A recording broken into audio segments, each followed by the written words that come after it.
기력이 더 나신 것 같습니다. 아, 지금 잠시 사 깨는 것 같아요. 네, 강진원 기자님. 네. 네. 네, 대통령님 순방 기간 고생 많으셨습니다. 그 당청 관계 관련해서 앞선 다른 기자분께서 질문을 주셨는데 추가로 좀 더 질문을 드리고 싶습니다.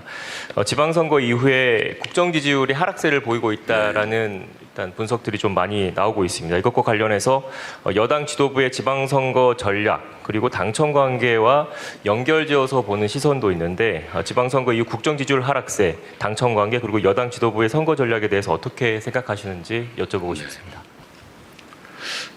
사실 저는 이제 선거를 기점으로 전후를 나눠본다면 저는 변한 게 없어요. 국정은 변한 게 없습니다. 그냥 똑같이 진행되고 있죠. 끊임없이 열심히 노력하고 있고 뭐 작은아마 성과들이 있습니다. 변한 건 없어요. 선거일을 기점으로 무슨 정책이 바뀐 것도 아니고 결과가 바뀐 것도 없죠. 근데 선거일을 기점으로 지지율이 폭락을 하고 있죠. 엄중하게 받아들여야죠. 국민들의 평가입니다. 그런 거겠죠. 이재명 대통령 마음에 안 든다는 사람이 늘어난 거 아니겠어요? 그런 거겠죠. 당에 대해서도 마음에 안 드는 사람이 늘어났겠죠. 그건 냉정한 현실이죠. 받아들여야 되고 또 결론적으로는 그에 대해서 또 무한 책임을 져야 되겠죠. 더 많이 노력해야 되겠습니다. 그 원인을 제거하기 위해서도 애써야 되겠죠. 뭐 여러 가지 분석이 있겠지만 아마 제일 큰 거는 그럴 겁니다. 먹고 살기 힘들어 죽겠는데 뭘 가지고 싸우는 거야? 도대체 너네들의 그 다툼이라고 하는 게 우리의 삶과 뭔 상관이 있으며 우리가 맡긴 공적 업무와 무슨 상관이 있느냐 아닐까 하는 게 제 생각이에요. 각자에겐 중요한 일이겠지만 우리 국민들께서 보시기에는 화날 만하다 그런 생각이 듭니다. 최대한 빨리 이 상황을 정리할 수 있도록 노력해야 되겠죠. 그리고 이제 국민 여러분께도 실망하고 계신 국민 여러분께도 이 말씀을 좀 드리고 싶어요. 우리가 어떻게 하면 더 나은 상황에서 더 효율적으로 더 국민들을 위해서 국가를 위해서 주어진 원래의 책임을 잘할 수 있을까를 탐구하는 과정이다 라고 이해를 좀 해주시면 좋겠습니다. 최소한 저를 포함한 정부는 그래요. 이 일을 대면하는 입장에서 우리는 나름 최선을 다했지만 어쨌든 국민들께서 우리가 기대하는 만큼의 선택을 하해 주지 않으신 거죠. 그건 현실이지 않습니까? 그래서 어쨌든 생기는 문제들, 논쟁도 있고 또 해석을 둘러싼 다툼도 있고 대책을 둘러싼 논쟁과 다툼도 또 있는 거죠. 그러나 그조차도 더 나은 대한민국, 민생 문제, 민생 경제에 더 나은 진전, 더 나은 결과 이걸 만들기 위한 노력입니다. 뭐 제가 선거 얘기를 하면 일단 선거법 위반이라고 공정 의무 위반에 해당될 수 있다고 그래서 선거 얘기를 못하게 돼 있다고 그러네. 여기서 답을 해도 안 된다고 누군가 민주당의 선거를 위한 얘기를 하면 안 된다고 그래서 더 이상 말하기가 좀 어렵습니다. 그러나 분명한 거는 어떤 당은 더 많은 국민의 지지를 얻기 위해 노력해야 된다. 다른 요소를 찾기보다는 같은 요소를 찾기 위해서 노력해야 된다. 그래서 제가 이런 면에서 민주당 내의 경쟁과 갈등에 대해서도 한 말씀을 꼭 드리고 싶어요. 그 원수 싸우듯이 하지 마십시오. 거기에 그 같은 입장에 있는 같은 진영이라고 하는 울타리 안에 있는 사람들끼리 경쟁을 하는 게 아니라 전쟁을 했어야 되겠습니까? 모욕하고 헐뜯고 없는 사실 만들어가지고 공격하고 그러니까 또 억울하다고 또 이쪽이 또 뭘 걸어오고 왜 그렇게 합니까? 경쟁을 해야 됩니다. 경쟁을, 합리적 경쟁을. 있는 사실의 기초에서 논쟁하고 경쟁해야 됩니다. 없는 거 지어내지 마세요. 허수아비 전법이라고 없는 사실을 지어낸다면 거기다 막 공격하고 그래서 다른 옆에서 보는 사람이 저기 진짜 있나 봐. 이것도 하나의 테크닉이라고 생각하는지 모르지만 그 나쁜 짓이죠. 다시 서로 회복할 수 없어요. 나중에. 그건 전쟁이죠. 또 모욕하지 마세요. 왜 그렇게 서로 모욕하고 폄하하고 꼭 숨어가지고 그런 사람들이 있어요. 당당하게 내놓고 합리적인 논쟁을 통해서 옆에서 지켜보는 사람도 누가 이길까 재미있게 결과를 지켜봐야지. 보면 막 확 짜증나게 그냥 막 쳐다보기도 싫게 왜 그렇게 싸웁니까? 이것도 정치 문화의 일부죠. 정치 문화도 더 잘하기 경쟁, 합리적 경쟁, 논쟁을 해야죠. 진짜 죽일 듯이 싸우고 진짜 죽이면 어떡해요? 응? 적도 아니고. 우리 안의 차이가 아무리 큰들 상대와 싸워 이겨야 될 상대와의 차이만큼 크겠냐 이 말씀 자주 드리는데 하여튼 경쟁이 전쟁이 되지 않으면 좋겠다. 그것도 지나면 다 그만이에요. 지나면 나 또 맨날 보고 살아야 돼요.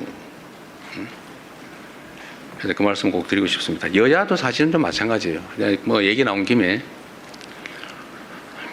좀 있는 사실에 기반해서 합리적 논쟁을 하면 국민들께서도 누구 말이 맞아, 누가 더 멋있어 이렇게 할 텐데 표현은 왜 그리 저렴하며 또 없는 사실을 지어내가지고 막 음해를 하고 말이에요. 이러니 감정이 서로 상하잖아요. 이게 정치를 하는 게 아니라 패싸움을 하고 있어요. 패싸움. 그 국민들이 보시기에 얼마나 불편하겠습니까? 좀 여야 간에 저를 공격하시더라도 좀 없는 얘기 만들어가지고 내가 언제 주가 9천 가지고 자화자찬했습니까? 제가 조심스러워서 일부러 주가 얘기 안 하고 있어요. 그런데 이재명 대통령 주가 9천 됐다고 자화자찬하지 마라 이런 논평 내고 그러면 되겠어요? 응? 내가 언제 그랬어? 내가 얼마나 주가 문제 조심하는지 압니까? 일체 한 번도 언급한 일이 없어요. 내가 몇천 포인트 됐다고 막 자랑했습니까? 제가 그럴 때마다 걱정이 있어요. 주식시장의 양극화도 사실은 심각한 자산 양극화를 부릅니다. 문제예요. 걱정이에요. 그걸 완화하기 위해서 정말 많은 노력을 해요. 주가지수가 외형적으로 트는 것보다는 다 한꺼번에 성장하면 좋겠는데 잘 안 되잖아요. 그런데 자화자찬했다고 더 없는 사실을 만들어서 교만하게 그러지 마라 이러면 되겠습니까? 예를 들면 그래서 여야 간이든 당내든 정치적인 논쟁은 좀 전쟁이 아닌 경쟁이었으면 좋겠어요. 그 경쟁도 죽이기 경쟁이 아니고 네가 더 못하나 내가 더 못하나 이런 저열한 구태 경쟁이 아니고 누가 더 잘하나 누가 더 합리적인가 누가 더 효율적인가를 국민이 보는 앞에서 논쟁할 수 있었으면 좋겠습니다. 네, 이제 정말 마지막 질문으로 가겠습니다. 네, 지금 통신사 손 안 들어 주셔서 그냥 제가 박준영 간사님, 네, 마지막 질문으로 받겠습니다. 안녕하십니까. 데일리 한국 박준영입니다. 먼저 늘 힘써주셔서 감사합니다. 대통령님께서 순방 직후 직접 브리핑에 나서시는 것은 이번이 처음이신데요. 앞으로도 매 순방 이후 이렇게 직접 브리핑을 하실지 궁금하고요. 또 통상 참모진이 설명해왔던 그런 순방 성과를 대통령께서 설명하기로 한 결정 과정에서 이 순방 성과가 국내 정치 이슈에 가려졌다는 판단이 좀 있었는지 궁금합니다. 네, 앞으로 이거 자주 할 거냐? 저는 사실 우리 언론인 여러분들 또 우리 국민 여러분 앞에서 직접 대화하는 게 저 자신에게도 도움이 되고 국정을 이해하는 데도 도움이 된다고 생각해요. 저는 많이 하고 싶은데 우리 참모들이 자꾸 말립니다. 그래서 제가 아까도 그 얘기를 했더니 아니 이거 말고도 무슨 국무회의도 공개하고 무슨 타운홀 미팅도 공개하고 이렇게 많이 공개하는 대통령이 없었다. 근데 기자회견까지 뭘 자꾸 또 더 하려고 그러냐 이런 지적을 받았습니다. 그래서 제가 그런 얘기했어요. 아니 되게 걱정은 그런 거죠. 혹시 불필요하게 했다가 질의응답 과정에서 실수하거나 아니면 오해가 생기거나 정제되지 못한 표현으로 갈등이 생기거나 그런 걱정을 하지 않을까 싶어요. 뭐 그것도 저는 정치의 일부라고 생각해요. 예, 자주 좀 하고 싶은 게 제 소망인데 제가 이 내부에 그런 반대 의견도 있지만 이번에는 우리 순방성과를 직접 설명해야 되겠다고 일방 통보를 한 다음에 제가 오늘 이 자리에 나왔습니다. 뭐 참모들로서는 그런 걱정하는 게 맞죠. 저는 앞으로도 좀 자주 하고 싶어요. 여러분들하고 대화를. 그리고 제 진지한 제 속마음도 우리 카메라 앞에 우리 국민 여러분께 보여드리고 싶어요. 진짜 하고 싶은 이야기. 얘기를 안 하니까 오해가 자꾸 생기는 것도 있더라고요. 뭐 사실 이번에 순방 성과 설명을 직접 하게 된 계기도 뭐 그런 것의 일환입니다. 국내 문제 상황에 영향을 미쳤냐? 뭐 영향이 없다고 할 수 없겠죠. 실제로 좀 매우 아쉽기도 했어요. 예를 들면 우리가 이 국가의 격에 관한 문제, 소위 국격에 관한 문제죠. 예를 들면 해외에서 대한민국을 얼마나 높이 평가하는가. 사실 저 스스로도 잘 느끼지 못할 정도로 대한민국의 위상이 높습니다. 뭐 여러분도 어떻게 느끼시는지 모르겠는데 우리 국내에서 느끼는 것보다 해외에 나가 보면 정말로 대한민국에 대한 환호를 합니다. 제가 이번에도 이제 파리가 아니죠. 에비앙에서 이제 G7 회의를 하고 사전 행사로 저녁 때 이제 그 지역의 중학생들이 이제 노래를 해주는 그런 시간이 있었어요. 거기를 갔더니 이제 정상들이 한 열 몇 명 이렇게 쭉 서 있잖아요. 부부가. 근데 그 앞에 한 200명 정도의 이제 중학생, 주로 여성들로 구성되어 있는 여학생들 구성된 그 합창단이 있었는데 그 합창단이 저하고 제 아내를 보더니 갑자기 이러는 거예요. 이게 다른 사람들은 이게 뭔 뜻인지 몰라요. 이거 저 뭐야? 이러면 우리는 알죠. 그래서 제가 이렇게 해줬어요. 물론 뭐 모르는 사람도 좀 있지만 대부분 매우 즐거워했어요. 그게 한국 문화죠. 이 프랑스 에비앙 지역의 중학교 여러 개를 한 5개인가를 모았다는데 거기 그 학생들 사이에 대한민국 대통령과 부인을 딱 보니까 그 생각이 다 났던가 봐요. 그리고 이 정상들이 저한테 거의 예외 없이 그 얘기를 합니다. 자기 아내가, 자기의 딸이, 자기 아들이, 자기 누구가 한국어 배우고 있다. 한국 뭐 공연 못 주단에서 난리다. 한국 가는 게 꿈이다. 다 그 얘기를 합니다. 그 한국이 일종의 뭐 이상향처럼 그려지고 있는 상황이에요. 이제 보니까. 그때 한국이 얼마나 유명합니까? 재작년 12월 3일에는 군사 쿠데타? 뭐 이러면서 놀랬잖아요. 그 다음에 또 횃불도 아니고 무슨 응원봉을 들고 노래를 부르면서 그걸 진압해가지고 민주주의 헌정 질서를 회복해요. 전 세계에 역사적으로 없던 일이잖아요. 그걸 보면 계속 놀라는데 요새는 거기다 문화적으로 거기다 반도체 뭐 이런 걸로 그러다니 유럽 같은 데는 방위 산업이 완전히 유럽을 압도하고 있단 말이에요. 한국산 방공 시스템, 소위 미사일 시스템을 못 구해가지고 막 서로 막 먼저 달라고 저한테 청탁하고 그래요. 막 비행기 수송기를 띄워가지고 막 바로 실어가요. 생산되자마자. 대한민국은 정말로 뭐 산업, 경제 측면, 문화 측면, 정치적 측면에서 세계의 총화가 돼가고 있어요. 얼마나 대단한 국가입니까?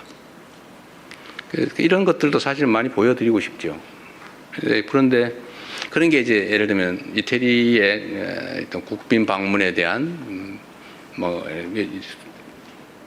예를 들면 의전 행사나 뭐 이런 게 사실 우리 국민들한테 보여줘야 되거든요. 자세히.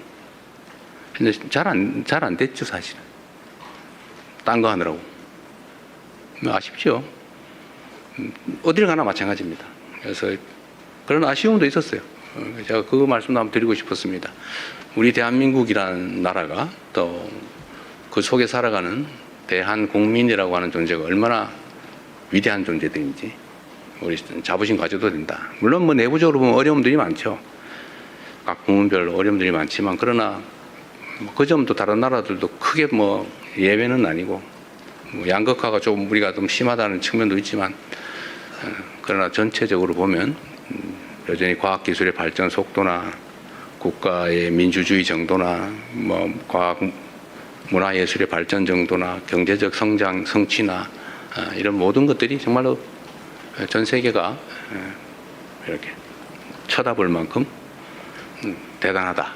그 말씀을 여러분께 꼭 드리고 싶습니다. 어려운 상황이긴 하지만 이런 유리한 좋은 점들은 최대한 키우고 또 부족한 부분은 채워가면서 모두가 함께 잘 사는 대한민국을 만들어 보도록 최선을 다하겠습니다. 감사합니다. 네, 감사합니다. 여기서 오늘 대통령님 브리핑 그리고 갑작스럽게 마련된 기자회견은 마치도록 하겠습니다. 앞으로 조금 더 자주 뵙겠습니다. 이상으로 유럽 G7 순방 결과 브리핑 마치겠습니다. 오늘 참석해 주신 기자분들 모두 감사드립니다. 대통령께서 먼저